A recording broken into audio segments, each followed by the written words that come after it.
Hello students, welcome to my YouTube channel Maths Idol. Myself doctor Kavita Gupta. बच्चों ये मेरा probability distributions का chapter चल रहा है जिसमें मैं आपको डिस्क्रीट और कॉन्टिन्यूस डिस्ट्रीब्यूशंस कराऊंगी. इसमें आज मैं ये डिस्ट्रीब्यूशन सबसे पहला जो आपको सिखाने जा रही हूँ दैट इज़ यूनिफॉर्म डिस्ट्रीब्यूशन. तो बेटा देखते हैं कि ये क्या होता है यूनिफॉर्म डिस्ट्रीब्यूशन. देखो बेटा यूनिफॉर्म डिस्ट्रीब्यूशन जो है डिस्क्रीट भी होता है और कॉन्टिन्यूस भी होता है. ठीक है, क्वेश्चन में देख लेना कि डिस्क्रीट वाला गिवन है या कॉन्टिन्यूस वाला गिवन है. कैसे पता चलता है मैं बहुत आसानी से आपको सिखा दूंगी. देखो यूनिफॉर्म डिस्ट्रीब्यूशन को बेटा हम रेक्टेंगुलर डिस्ट्रीब्यूशन भी बोलते हैं. क्लियर. तो सबसे पहले तो मैं डिस्क्रीट यूनिफॉर्म डिस्ट्रीब्यूशन आपको सिखा रही हूँ. देखिए, a discrete random variable x is said to follow a discrete uniform distribution if its probability density function is given by this. तो ये fx क्या है बेटा, मेरा pdf है.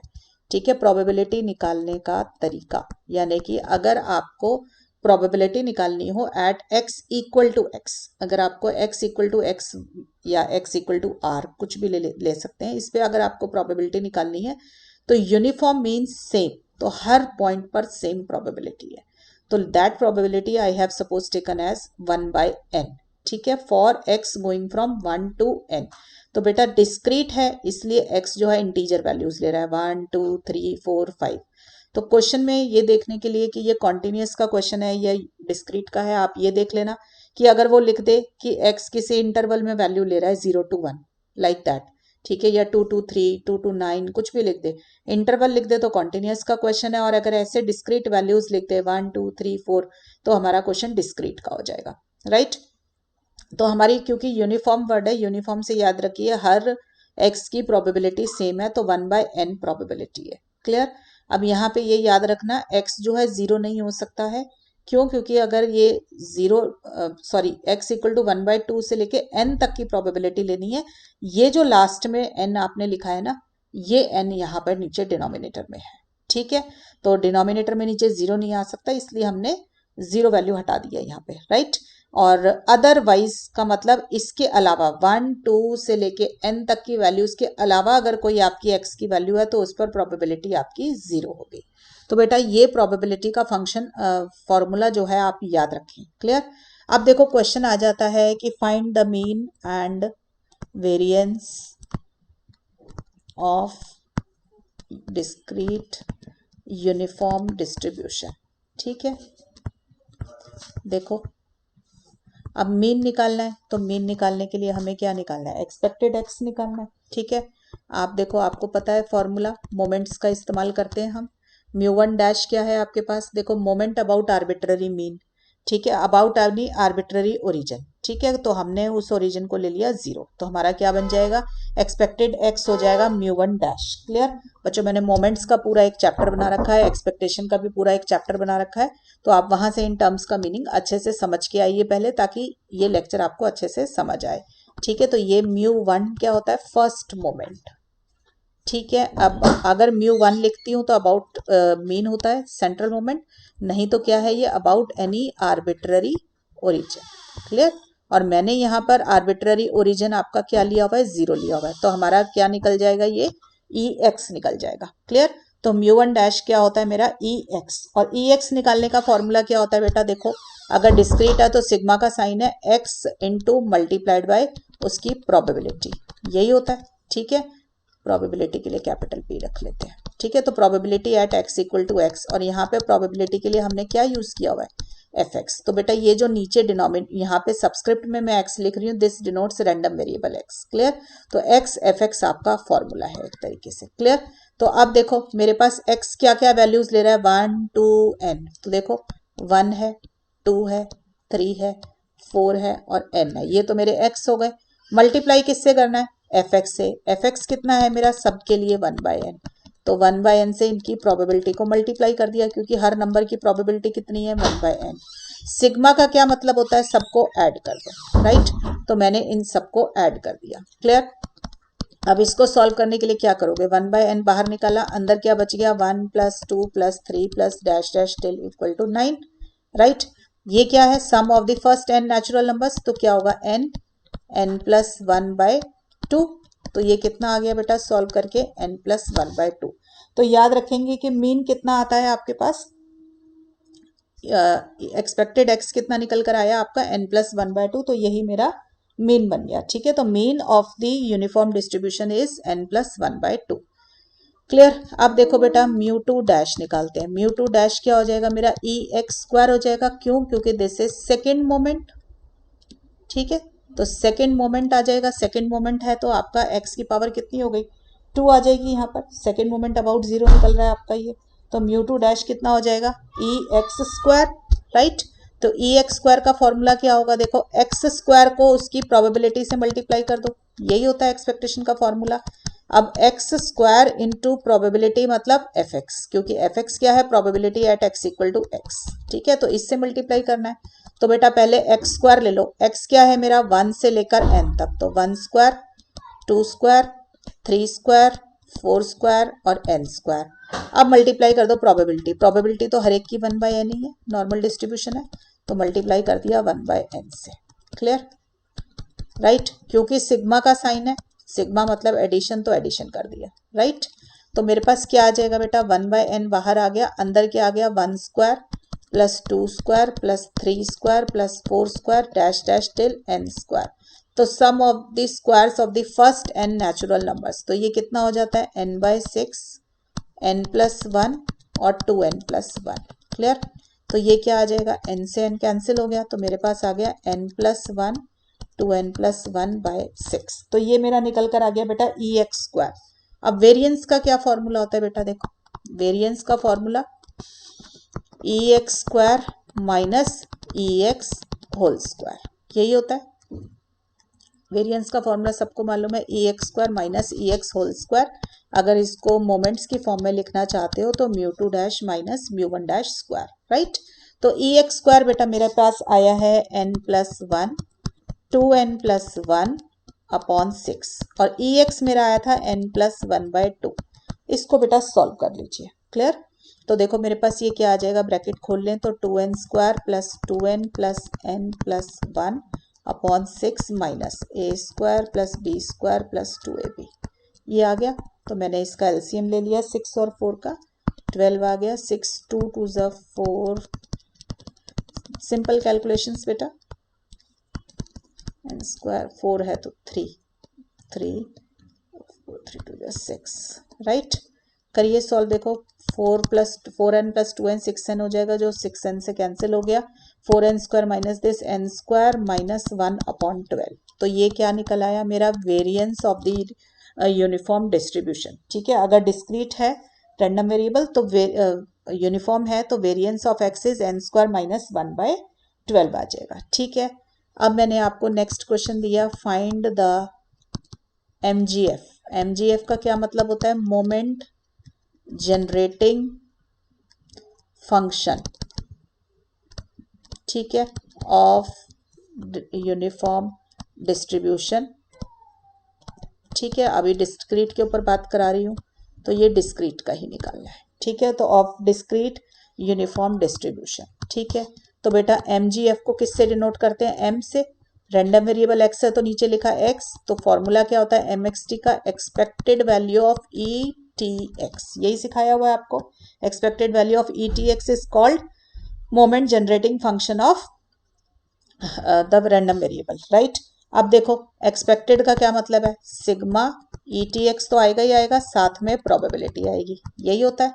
यानी कि ETX और प्रोबेबिलिटी का मतलब random variable, probability at x equal to x means fx, जो हमारे पास क्वेश्चन में दिया हुआ है। ठीक है, या प्रोबेबिलिटी की फॉर्म में लिख देंगे वो भी ठीक है। अब देखो बेटा x की वैल्यूज डालनी शुरू करो। पहले मैंने x की वैल्यू 1 डाली, फिर मैंने x की वैल्यू 2 डाली, ETX में डाल रही हूँ। फिर x की वैल्यू मैंने 3 डाल दी, फिर मैंने ऐसे चलता जाएगा और x की वैल्यू मैंने n डाल दी, क्योंकि 1 से लेके n तक नंबर्स हैं। fxx मतलब प्रोबेबिलिटी। देखो सबकी प्रोबेबिलिटी कितनी थी? रैंडम वेरिएबल, इसके अंदर यूनिफॉर्म डिस्ट्रीब्यूशन में 1/n, तो मैंने इसको 1/n से मल्टीप्लाई कर दिया। क्लियर है, तो ये मेरा क्या निकल आया? एक्सपेक्टेशन निकल आई है इसकी। क्लियर, तो इसको मैं चाहूँ तो मैं 1/n को कॉमन निकाल लेती हूँ, ET plus E2t plus E3t plus dash dash till ENT। Clear है बच्चों यहाँ तक, राइट। और सिंप्लीफाई करना हो तो आप इसको और सिंप्लीफाई कर लो, नहीं तो इतने पे भी आप इसको छोड़ सकते हैं। ठीक है बेटा। अब देखो बेटे, यहाँ पर मतलब ई टी कॉमन निकाल लो, अंदर 1 प्लस जो भी कुछ आएगा आगे वो भी कर सकते हो आप, नहीं तो यही छोड़ सकते हो। This is the moment generating function of uniform distribution. अगर मैं इसी में लिख दूं hence find mean and variance, कि मोमेंट जनरेटिंग फंक्शन का इस्तेमाल करके मीन और वेरिएंस निकालो, तो आपको पता होनी चाहिए कि हम क्या करेंगे, del M X T by del T, मतलब डिफरेंशिएशन ले लो मोमेंट जनरेटिंग फंक्शन का with respect to T at T equal to 0 निकाल दो आंसर, तो वो क्या देगा मुझे, ई एक्स दे देगा। ठीक है, मैं बता देती हूँ आपको फॉर्मूला यहाँ साइड में, कि एक्सपेक्टेड वैल्यू ऑफ एक्स क्या होती है, मोमेंट जनरेटिंग फंक्शन जो आपका एम एक्स टी है इसका डिफरेंशिएशन निकाल दो एट टी इक्वल टू 0। ठीक है, और ई एक्स स्क्वायर क्या होता है आपका, डबल डिफरेंशिएशन निकालो मोमेंट जनरेटिंग फंक्शन का with respect to T and at T equal to 0, तो ई एक्स और ई एक्स स्क्वायर दोनों आपको मिल जाएंगे। तो जितनी पावर आपको एक्स की लेनी हो एक्सपेक्टेशन में, उतना ही उसका डेरिवेटिव निकाल दो मोमेंट जनरेटिंग फंक्शन का। राइट, तो देखो मैं इसको डिफरेंशिएट करती हूँ विद रिस्पेक्ट टू एन, तो मेरे पास क्या, विद रिस्पेक्ट टू टी तो क्या आएगा, देखो इस एक्सप्रेशन को करो तो हमारे पास आ जाएगा ई टी का डिफरेंशिएशन ई टी, तो ये आ जाएगा ई टू टी का 2e2t plus 3e3t plus dash dash NENT। ठीक है, पुट t इक्वल टू 0, तो मेरे पास क्या आया, del M X T by del T, या एम आप ये भी लिख सकते हैं एम डैश टी। ठीक है, एट t इक्वल टू 0, तो ये कितना निकला बेटा मेरा, t इक्वल टू 0 डाला तो 0, ई की पावर 0 इज 1। ठीक है, तो ये 1 आ जाएगा, तो ई की पावर सब जगह पे आ रहा है तो ये आ जाएगा। तो this is sum of the first 10 natural numbers, तो this is n plus 1/2, n plus 1/2, n से n कैंसिल हो गया तो ये n प्लस 1/2। तो मेरे पास एक्सपेक्टेड वैल्यू ऑफ x क्या था, m dash X T at t equal to 0, this is coming out to be n plus 1/2। तो ये मेरे पास निकल आया बेटा mean of uniform distribution by using MGF। ठीक है, तो दोनों में से जो आसान लगे आप उससे कर ले। अब देखो बेटा MXT है, इसका सेकंड डेरिवेटिव निकालो। ठीक है, तो सेकंड डेरिवेटिव निकालना है तो आपको मैं दिखा देती हूँ ऊपर, ये देखो बेटा, फर्स्ट डेरिवेटिव तो ये निकल आया, अब आपके पास ET का ET रह जाएगा, 2e2t का क्या हो जाएगा, एक 2 और बाहर आ जाएगा तो 4e2t आ जाएगा। ऐसे 3e3t का differentiation with respect to t करेंगे तो एक 3 और बाहर आ जाएगा, बाकी की एक्सप्रेशन यही रह जाएगी। राइट, तो मैं इसको लिख देती हूँ नीचे 1/n, तो ET का ET है, फिर 2 स्क्वायर e2t हो जाएगा, फिर एक 3 और बाहर आ रहा है डिफरेंशिएशन में, नॉर्मल तरीके से जैसे डिफरेंशिएट करते हैं बेटा वही किया है। ठीक है, इसके अंदर अब डिफरेंशिएशन किस पॉइंट पे निकालना है आपको, at t equal to 0। Right, तो t को 0 डाला तो e की पावर 0 1 हो गया। ठीक है, तो हर जगह पे e की पावर 0 बन रही है, तो 1 square plus 2 square plus 3 square dash dash till n square, तो ये क्या आ गया आपके पास, sum of the squares of the first n natural numbers. Right, तो n/6 n plus 1 2n plus 1। Clear, तो इसको सॉल्व करोगे तो मेरे पास आ गया n प्लस 1/6 2n प्लस 1। ठीक है, तो ये क्या निकला मेरा, EX स्क्वायर, क्योंकि this is the formula for EX square. अगर वेरिएंस निकालना है तो अब क्या करोगे बेटा, EX square minus EX whole square. ठीक है, ये सॉल्व कर लो बेटा, सेम कैलकुलेशन आ गई है ऊपर वाली जो अभी ऊपर कराया था आपको, माइनस n प्लस 1/2 का होल स्क्वायर, इसकी सेम कैलकुलेशन है बेटा, ये कितना आंसर दे देगा, n square minus 1/12। Right, so this is all about discrete uniform distribution. अब एक बारी कॉन्टिन्यूस भी देख लो क्या होता है हमारे पास। कॉन्टिन्यूस यूनिफॉर्म डिस्ट्रीब्यूशन की डेफिनेशन क्या है हमारे पास, इसमें इंटरवल आ जाएगा। Uniform means probability will remain same for all x। ठीक है, तो हम क्या लिखेंगे, अ रैंडम वेरिएबल, अब ये रैंडम वेरिएबल कॉन्टिन्यूस होगा तो आप लिख सकते हैं a continuous random variable x is said to follow uniform distribution if its probability density function PDF is given by देखो f से डिनोट करते हैं हम, ठीक है। तो ये क्या हो जाएगा 1/b माइनस ए, ये याद, जैसे वहां 1/n था, यहाँ पर 1/b minus A. If a is lying between x is lying between a and b, ठीक है, क्योंकि इंटरवल लेना बेटा। अब a और b के बीच में ले लिया आपने, तो सारे पॉइंट्स कवर हो गए, चाहे डेसिमल के हैं चाहे कोई से भी वाले भी पॉइंट है, जरूरी नहीं है अब इंटीजर वैल्यूज ही हो। तो इसलिए ये क्या बन गया, इंटरवल ले लिया तो कॉन्टिन्यूस, ठीक है। तो ये कॉन्टिन्यूस उसकी डेफिनेशन हो गई। और इसमें a और b क्या है आपके, कोई भी नंबर्स हैं माइनस इन्फिनिटी से इन्फिनिटी तक के बीच के, और मैंने ले रखा है 2 नंबर है, तो नेचुरल सी बात है, एक बड़ा एक छोटा है, तो a लेस देन b है हमारा, ठीक है। तो ये हमारा बन गया बेटा इसका प्रोबेबिलिटी का फंक्शन फॉर्मूला। तो इसका क्या मतलब है, एफ एक्स का, this is probability at x equal to X. Clear. तो कुछ भी लिख सकते हैं आप, स्मॉल f भी लिख सकते हैं और प्रोबेबिलिटी भी लिख सकते हैं, राइट। अब देखो बेटा इसका मीन वेरिएंस निकालते हैं। देखो मीन क्या होगा, म्यू1 dash that is expected x। Continuous होता है तो इंटीग्रेशन का साइन आता है, डिस्क्रीट है तो सिग्मा का साइन आता है। तो अब इंटीग्रेशन का साइन आ गया, x एक्सपेक्टेड x निकाल रहे हो तो x की प्रोबेबिलिटी लोगे, x इंटू इट्स प्रोबेबिलिटी, यही होगा फंक्शन, ठीक है, डेफिनेशन। और कितना इंटरवल दिया हुआ है, a से b तक का इंटरवल दिया हुआ है, तो हमने लिख लिया a से b तक। तो a टू b x आपको, और ये कितना आ जाएगा, प्रोबेबिलिटी का फॉर्मूला क्या है, 1/b माइनस ए, यही है ना एफ एक्स का फॉर्मूला, ठीक। तो इसको सॉल्व कर लो बेटा, 1/b माइनस ए तो कांस्टेंट है, बाहर आ गया, x का इंटीग्रेशन x²/2, लिमिट ले लो, तो हमारे पास आ जाएगा 1/b माइनस ए b² माइनस a²/2। तो सॉल्व करेंगे बेटा, b माइनस ए b प्लस a/2b माइनस ए, तो ये कैंसिल हो गया, तो this is b plus a/2, ठीक है। तो मेरे पास एक्सपेक्टेड x कितना निकल कर आ गया, a plus b/2।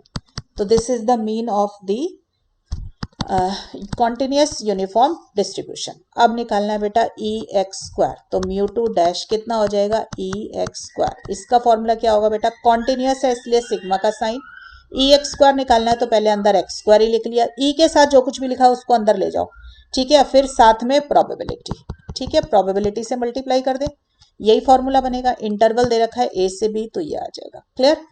Continuous distribution है तो बेटा इंटीग्रेशन का साइन लगाएं, डिस्क्रीट है तो समेशन का साइन लगाएं, राइट। तो ये क्या बन जाएगा, x², प्रोबेबिलिटी का फॉर्मूला 1/b माइनस ए, राइट। तो ये क्या आ जाएगा, 1/b माइनस ए x² का x³/3, ठीक है, a टू b, राइट। तो ये आ जाएगा 1/3b minus a b³ minus a³, clear. Value b³ minus a³ का फॉर्मूला लगा दो बेटा, यही होता है हमारे पास फॉर्मूला इसका, b³ माइनस a³ का, कैंसिल हो गया। तो मेरे पास आ गया बेटा b² plus a² plus ab/3, ये निकला बेटा मेरा ex², राइट। हम इंटरेस्टेड है वेरिएंस निकालने में, तो वेरिएंस का formula ex² minus ex², clear. तो ये आ जाएगा a² plus b² plus ab/3 minus expected x निकला था मेरा a प्लस b/2, ठीक, इसका क्लियर है यहाँ तक। इसको सॉल्व कर लीजिए बेटा, देखो a² plus b² plus ab/3 minus a² plus b² plus 2ab/4, right. LCM कितना आएगा इनका, 12, तो ये आ जाएगा 4a² 4b² 4ab minus 3 6, clear. अब जो कट रहा है बेटा उसको काट दीजिए, a² plus b² minus 2ab आ गया, राइट। अब ऊपर वाला फॉर्मूला होल स्क्वायर का बन गया, तो ये आ जाएगा a minus b whole square by 12, clear है बच्चों। a minus b whole square by 12 लिख लो, या फिर b minus a whole square by 12 लिख दो, हार्डली मैटर्स, क्योंकि स्क्वायर है, राइट। तो ये निकल आया बेटा आपके पास mean and variance of uniform distribution, clear. अगर मोमेंट जनरेटिंग फंक्शन निकालना है, देखो क्वेश्चन बना लेते हैं, find MGF, moment generating function of continuous uniform distribution. तो देखो MGF के लिए notation MXT, M means moment, random variable x लिया एट t, ठीक है। तो इसका formula expected value of ETX, right. बेटा फॉर्मूले लर्न होंगे तभी क्वेश्चन बना पाएंगे आप, राइट। अब क्योंकि कॉन्टिन्यूअस है और एक्सपेक्टेशन निकाल रहे हो, कॉन्टिन्यूअस होने की वजह से इंटीग्रेशन का साइन आया, ई के साथ जो कुछ भी लिखा है वो इंटीग्रेशन साइन के अंदर चला गया, साथ में मल्टीप्लाई कर दिया उसकी प्रोबेबिलिटी को। क्लियर? और डी एक्स क्योंकि इंटीग्रेशन है, और ये कहाँ से कहाँ तक है, ए से बी तक। राइट, वैल्यू डाल दो ई टी एक्स, और यहाँ पे प्रोबेबिलिटी का formula 1/b-a into D x. ठीक, सॉल्व करो बेटा। देखो 1/b-a बाहर आ गया, ई एक्स का इंटीग्रेशन ई एक्स ही होता है, टी कांस्टेंट है यहाँ पे तो टी नीचे आ जाएगा, ए टू बी। ठीक है, यही होगा बेटा इंटीग्रेशन। वैल्यू डाल दीजिए एक्स की, क्या आ जाएगी, E B T minus E A T. Clear? तो यही आ जाएगा आपके पास बेटा। पहले अपर लिमिट डाली फिर लोअर लिमिट डाली, तो ये आ गया मेरे पास एम एक्स टी निकल कर। ठीक है, इसमें डालिए आप इसका जो है आप बस, ठीक है, मोमेंट जनरेटिंग फंक्शन ही तो निकालना था, तो हमारा मोमेंट जनरेटिंग फंक्शन निकल आया। अगर आपको बाई चांस इसी से मीन और वेरिएंस निकालना है तो बेटा डिफरेंशिएशन लेके टी को 0 डाल देना, तो ऊपर की तरह से जैसे हमने पहले किया था मीन और वेरिएंस आपके पास निकल कर आ जाएगा। ठीक है बेटा, क्वेश्चन देखते हैं हमारे पास किस तरीके से आ सकता है बेटा। If x has a uniform distribution, question है if x has a uniform distribution having mean equal to 1, variance equal to 4/3। ठीक है, what is probability x less than 0। ऐसे क्वेश्चंस आ सकते हैं आपके पास। ठीक है, क्लियर? दिया हुआ है कॉन्टिन्यूस यूनिफॉर्म डिस्ट्रीब्यूशन। क्लियर? तो मीन दिया हुआ है बेटा 1 और वेरिएंस दिया हुआ है आपको 4/3। राइट, तो मीन कितना होता है बेटा यूनिफॉर्म डिस्ट्रीब्यूशन का, हमने अभी अभी निकाला a प्लस b/2, तो दैट इज इक्वल टू 1। तो यहाँ से एक इक्वेशन बन गई मेरे पास a plus b/2, a plus b equal to 2। ठीक है, वेरिएंस कितना होता है बेटा मेरा, वेरिएंस होता है b minus a whole square by 12 आया था। ठीक है, तो that is coming out to be equal to 4/3। तो यहाँ से सॉल्व करो तो बेटा ये कितना आ जाएगा, 4/3 इंटू 12 तो 16, तो b माइनस a कितना आ गया बेटा मेरे पास 4। ठीक है, तो मेरे पास b माइनस a आ गया 4। दो इक्वेशन बन गई बेटा आपके पास 1 और 2। तो सॉल्विंग 1 एंड 2 वी गेट, देखो सॉल्व कर लेना, a और b की वैल्यू कितनी निकल कर आ रही है आपके पास, a की आ रही है -1 और b की आ रही है 3। आप देख लेना, हमने a लेस देन वो ले रखा है, सेटिस्फाइड है तो ठीक है, नहीं तो ऊपर b माइनस a को a minus b whole square कर लो। ठीक है, तो a आ गया -1 और b आ गया आपके पास 3। राइट, हमें निकालना है probability x less than 0। Clear? तो x लेस देन 0 आपके पास क्या होगा, देखो बेटा हमारा फॉर्मूले में होता है a टू b, यही होता है ना हमारे पास फॉर्मूले में। अब a कितना आ गया मेरा -1। ठीक है, तो मुझे कहाँ तक का आंसर चाहिए, 0 तक का, तो -1 से 0 तक। ठीक है, ये क्या है मेरे पास a है यहाँ पे -1, तो हमें चाहिए -1 से 0 तक का आंसर इनटू जो हमारा फॉर्मूला है प्रोबेबिलिटी का। तो ये हो जाएगा -1 से 0, प्रोबेबिलिटी का फॉर्मूला 1/b-a। ठीक है, इंटू डी एक्स। क्लियर? तो अब b1/b-a यानी कि पहले b माइनस ए लिख देते हैं, इंटीग्रेट कर लेते हैं पूरा, सॉरी 1 आएगा यहाँ पे। ठीक है, अब b की वैल्यू डाल दो 3 और a की वैल्यू आई है -1। क्लियर? और 1 का इंटीग्रेशन x आ गया। ठीक, वैल्यू डाल दो, तो 3 + 1 4 हो जाएगा, x को 0 डाला -1, तो ये हो जाएगा 1/4। तो प्रोबेबिलिटी कितनी निकल कर आ गई बेटा यूनिफॉर्म डिस्ट्रीब्यूशन जो हमें दिया हुआ था 1/4। ठीक है बेटा, मान लीजिए ये x लेस देन 0 है, लेस देन कुछ भी पूछ लेता, 2 पूछ लेता तो हमारा इंटीग्रेशन 2 तक हो जाता। तो जितना पूछा जाएगा, जहां तक की प्रोबेबिलिटी आपको निकालनी है, लेस का साइन है तो जितनी प्रोबेबिलिटी आपको चाहिए उतना निकाल दिया। अगर ये x ग्रेटर देन 0 होता तो 0 से आगे तक जाते, तो 0 से 3 हो जाता आपका। ठीक है बेटा, तो इस तरीके से बेटे आप क्वेश्चन सॉल्व कर सकते हैं यूनिफॉर्म डिस्ट्रीब्यूशन के। Okay, so I am winding up my lecture here बच्चों, एंड नेक्स्ट लेक्चर में देखते हैं आपको प्रोबेबिलिटी डिस्ट्रीब्यूशन में बाइनोमियल या बर्नौलीज में से कुछ करा देते हैं। ठीक है बच्चों, तो टिल देन बच्चों पढ़ाई करते रहें, ऑल द बेस्ट।